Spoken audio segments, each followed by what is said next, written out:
Técnica de Hawking-Kennedy. Esta sirve para valorar si existe atrapamiento de las estructuras subacromiales, tendón del supraespinoso, bursa subdeltoidea y tendón de la porción larga del bíceps. Esta técnica se realiza con el paciente en posición de sedestación y el terapeuta en bipedestación posterolateral al paciente. El evaluador coloca el hombro en flexión de 90 grados y rotación interna con el codo flexionado, sosteniendo con una mano el codo y con la otra la parte distal del antebrazo. Lleva pasivamente a rotación interna, fuerza del hombro. En caso de que aparezca o aumente el dolor, indica que la prueba es positiva. Técnica de Job. Esta técnica se utiliza para valorar el estado del músculo supraespinoso. Se lo realiza con el paciente sentado o en bipedestación y el terapeuta posteriormente al paciente en bipedestación.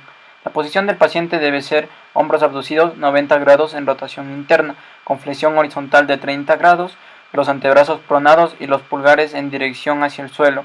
El evaluador colocará las manos en la parte superior distal del brazo y le solicitará al paciente que mantenga esta posición mientras él ejerce una fuerza descendiente en dirección al suelo.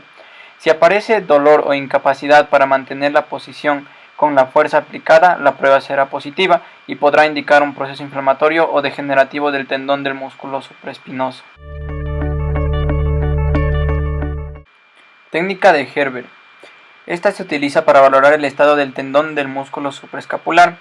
Para realizarla colocaremos a nuestro paciente en sedestación y el evaluador en bipedestación posteriormente al paciente. Se coloca el brazo extendido en rotación interna y con el codo flexionado, el dorso de la mano en contacto con la espalda. El evaluador coloca una mano en la escápula y la otra sobre el tercio distal del antebrazo. Se le pide al paciente que separe la mano de la espalda mientras que el evaluador resiste el movimiento. Será positiva la prueba cuando el paciente no pueda separar la mano de la espalda y o aparezca dolor en la zona de inserción del músculo supraescapular. Técnica de Jergensen. Esta se utiliza para valorar las afecciones del tendón del bíceps y de la vaina del bíceps. Esta se realiza con el paciente en sedestación y el evaluador deberá estar lateral al miembro a evaluar. Luego tomará el miembro superior del paciente desde el codo haciendo una contratoma y de la mano. El codo con una flexión de 90 grados y el antebrazo a pronación.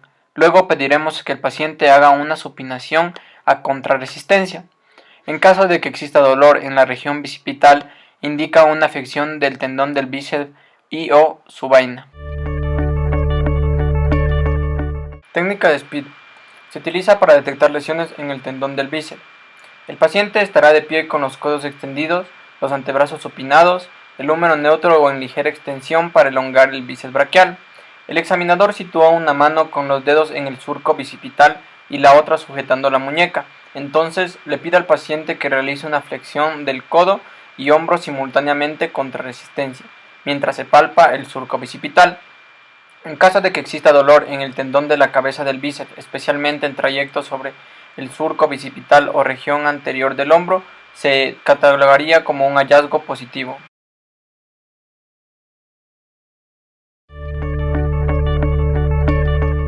Técnica de McMurray. Esta se utiliza para valorar la integridad de los meniscos. El paciente debe estar en decúbito supino.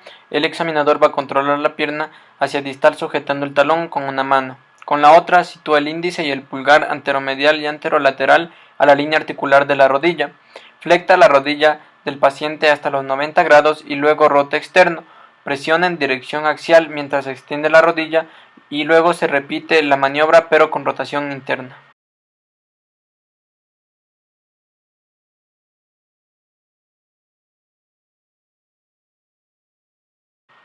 En caso de que exista un resalte, bloqueo articular o dolor durante la maniobra, esta se va a determinar como un hallazgo positivo.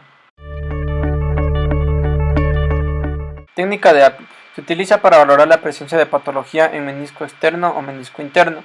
Aquí el paciente debe encontrarse en decúbito prono con rodilla flectada en 90 grados. El examinador aplica presión en la cara plantar del talón, produciendo una carga axial sobre la tibia y simultáneamente rota esta a externo e interno alternadamente. Luego el examinador sujeta la pierna desde la tibia distal y realiza una tracción axial con rotación externa e interna alejando la tibia del fémur. En caso de que refiera dolor durante compresión que desaparece al repetir la maniobra de contracción, aquí se puede determinar que es un hallazgo positivo. Técnica de Leishman. Esta es la prueba más sensible para evaluar la rotura del ligamento cruzado anterior. El paciente debe estar en decúbito supino con rodilla en flexión pasiva de 20 grados. El examinador estabilizará el fémur con una mano y con la otra traslada la tibia hacia anterior.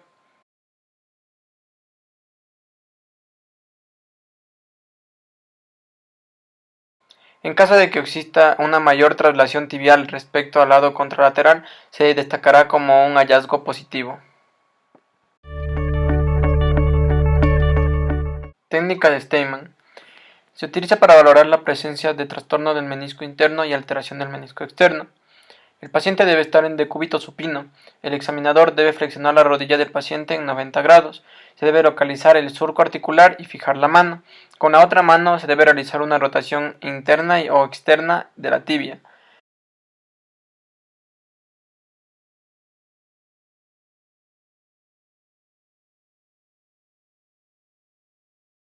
En Steinman 2, con una mano fijada en el surco articular y la otra realizando flexión y extensión.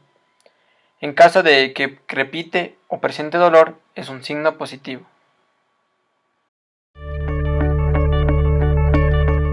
Técnica de Favre. Esta se utiliza para valorar la posible patología de la articulación de la cadera o de la articulación sacroiliaca. El paciente debe estar en decúbito supino con pie del lado afectado cruzando sobre el muslo contralateral. El examinador se ubica al lado del paciente con una mano en la espina ilíaca anterosuperior opuesta al lado afectado y la otra en la cara medial de la rodilla. Se permite a la extremidad reposar en rotación externa completa. Posteriormente, el examinador aplica presión simultánea en rodilla ipsilateral y espina ilíaca anterosuperior contralateral. Si se produce un dolor en la región glútea en relación a la articulación sacroiliaca, es positivo.